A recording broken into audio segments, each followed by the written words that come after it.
일편단심이라는 게 글쎄요, 제가 총재님 연인도 아닌데 일편단심이라고.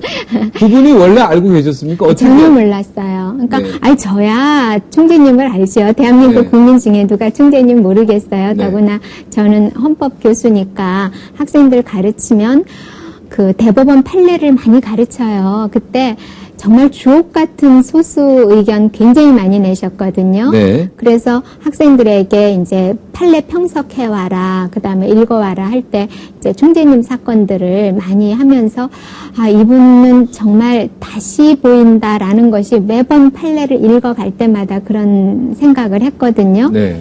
그렇지만 총재님은 저를 모르시죠. 네. 모르셨고 사실은 총재님을 2번 뵌 적이 있는데 기억을 잘 못하셨고 마지막 뵌 거는 기억을 하시더라고요. 네. 한 번은 이제 제가 헌법학회 부회장을 할 때 총재님이 우리 헌법학회에 오셔서 특별 강연을 한번 하셨고요. 네. 두 번째로는 제가 사실은 대선 후보자 사회를 봤어요. 네. 그때 총재님이랑 뭐 다른 대선 후보자들이 각 당의 대선 후보자들이 나왔을 때 제가 사회를 봤는데 그때 너무 재밌는 게요. 네. 방송이 이제 이렇게 네. 끝나고 사회자가 가운데 앉고 이렇게 양쪽으로 4분 앉지 않습니까? 네.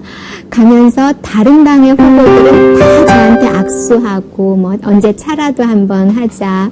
점심 식사 한번 하자 뭐 이러면서 가셨는데 나중에 보니까 총재님은 저한테 그런 말씀도 안 하시고 가셨더라고요. 그랬는데 그분이 이제 그거는 기억을 하셨던 것 같아요. 네. 그러면서 다른 분한테 그 사회 본 사람이 누구냐고는 물으셨다고 하더라고요. 네. 그래서 개인적인 접촉은 전혀 없었다? 전혀 네. 없었습니다. 네. 네. 사회 참 그때 잘 보셨네. 네. 자, 대표 무엇이 문제입니까? 여기서 솔직히 말씀해 주시죠. 솔직히 말씀드리면 리더십에 조금은 문제가 있으시지 않나 싶고요. 네. 제가 드린 말씀은 뭐 사퇴하셔라, 뭐 총선 불출마하셔라 이런 말씀 드린 거는 사실은 위기의식을 좀 우리가 갖고 새로 출발하자 이런 차원에서 말씀을 드렸어요. 그러니까 배가 침몰하고 있는데 우리가 배가 침몰한다는 사실을 알면서도 우리 배가 침몰한다는 걸 말을 하면 창피하거나 또는 우리 당이 힘들어지니까 말하면 안 된다. 이건 아니잖아요. 네. 그러니까 침몰하고 있으면 빨리 물을 퍼내고 다시 배를 이렇게 좀 정리를 해서 다시 네. 떠날 수 있도록 해야 되니까 말하자면은 스님들이 선방에서 공부하실 때 죽비 소리 내는 것하고 같은 맥락에서 저는 우리 이대로 가면 안 됩니다. 다들 정신 차리고 다시 출발하고 신발끈 다시 매십시다. 이런 차원에서 말씀을 드렸는데 어떻게 받아들이셨는지는 모르겠어요. 우리 박선영 의원이 이렇게 대화 나누면서요, 작은 같고 누님 같고 어머니 같은 얘기인데, 식물 정당이다 얘기하고, 네. 막 대표 사퇴하라 이런 어떻게 보면은 조금, 사실은 좀 독해야지 이런 말 할 수 있잖아요. 제가 독한가요? 아니, 그러니까. 국회의원 하시면서 사람 많이 잃어버리셨을 것 같아요. 어떻습니까? 잃기도 하고 얻기도 하고 그랬어요. 네. 그러니까 제가 이제 지금처럼 좀 독한 말을 하면 네. 사실 누가 기분 좋겠습니까? 네. 예, 인간인데. 네. 그래서 섭섭해 하시는 분들도 있고 저한테 이제 타박하시는 분들도 계시지만 의외로 너무 많은 분을 얻었어요. 그러니까 제가 하는 말에 정말 일리 있다, 용기 있다. 또 뭐 김선동 의원처럼 최루탄 가스 그런 분들을 제가 이렇게 징계하자고 이렇게 징계안을 제출하고 했을 때 너무 많은 분들이 저에게 박수와 격려 보내주시고 또 제가 벌이고 있는 이제 이런 물망초 배지 달기 운동 이런 거를 하면 정말 수십만 명의 분들이 저에게 격려 편지, 전화, 뭐 문자 이런 걸 보내주시면서 제가 외롭지 않구나 하는 그런 생각하고요. 네. 아까 분당실에서는 아까 공범 얘기했잖아요. 네. 그 평등면 공범도 아주 멋진 얘기인데 제가 까먹었습니다. 예. 불의인 것을 알면서 잘못된 것을 알면서 침묵하는 것은 공범자지요. 그러니까 예전에 이제 책에서 읽은 대목 중에 제가 참 잊지 못하는 것 중에, 그 아우슈비츠 네. 이 수용소에서 가스실로 가면서 사람들이 난 도대체 잘못한 게 아무것도 없는데 내가 왜 이렇게 죽어야 되느냐라고 하니까 뒤에 가시던 분들이 당신이 아무것도 하지 않았기 때문에 사회가 이렇게 된 겁니다. 이렇게 얘기를 하거든요. 그래서 우리가 잘못된 것이 있어서 고쳐야 한다고 생각하면 그 얘기를 하는 순간 내가 받을 화살과 뭐 이런 것들을 생각해서 그냥 침묵으로 일관하거나 아니면 여기에서는 이런 얘기 저기 가선 저런 얘기 하면서 그냥 인심 안 잃으려고 하는 것이 인지상정 아니겠어요? 네. 그러나 그렇게 하다가 보니까 우리 사회가 사실 여기까지 온 거고 조금은 다른 얘기지만 그래서 내부 고발자나 이런 분들을 법으로 보호하는 이런 일도 하는 거지요.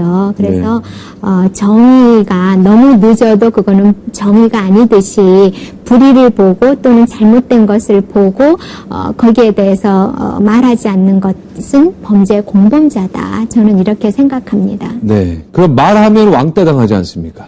왕따 당할 것도 사실은 좀 각오를 해야죠. 용기가 필요한 거고요. 저는 희망과 행복이 바이러스라 그러잖아요. 네. 우리가 웃으면 다른 사람도 같이 웃어주는 바이러스가 있듯이 용기도 저는 바이러스라고 생각해요. 네. 불의에 침묵하면 공범이 된다. 네, 저는 그렇게 생각합니다. 오늘 캐논 엄마 보시면서 이거 하나 외우고 가면 되겠습니다. 네. 불의에 침묵하면 공범이 됩니다. 불의에 침묵하지 맙시다. 자,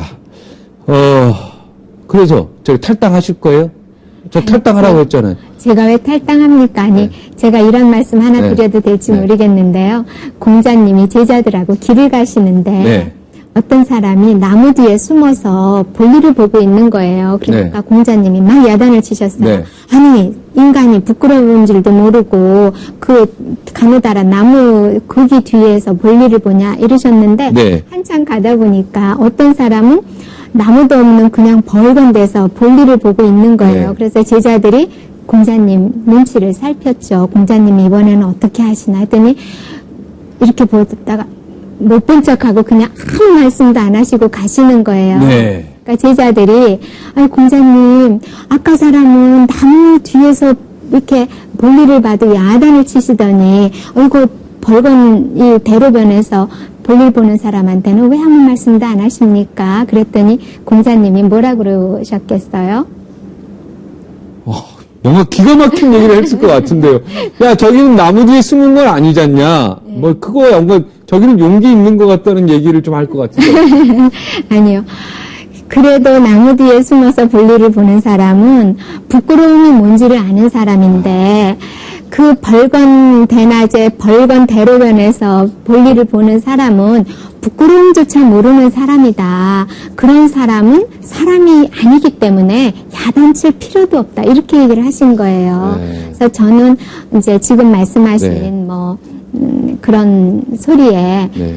사람 소리가 아니라고 저는 생각하고요. 그런 네. 것에는 대꾸를 하는 것 자체가 네. 좀 격이 떨어진다랄까요? 그 대꾸할 가치가 없는 거죠. 심동표 대표의 탈당하라 이 얘기에는 대꾸할 조차도 그건 심 대표께서 하신 말씀이 아닙니다.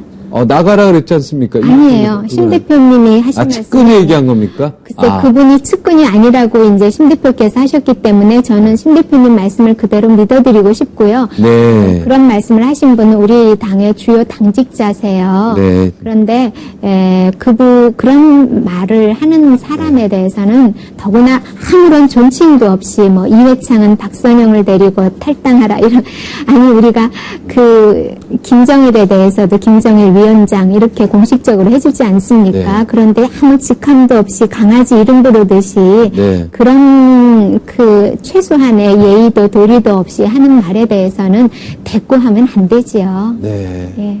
이거 오늘 그 말하신 분은 이 캐논 한번 보면 아주 충격에 빠질 것 같아요. 공자님 얘기해서 부끄러움을 모르는 사람에게는 아무 말 할 필요가 없다. 야, 이거 아주 진짜 제대로 한 대 맞는 것 같습니다. 자.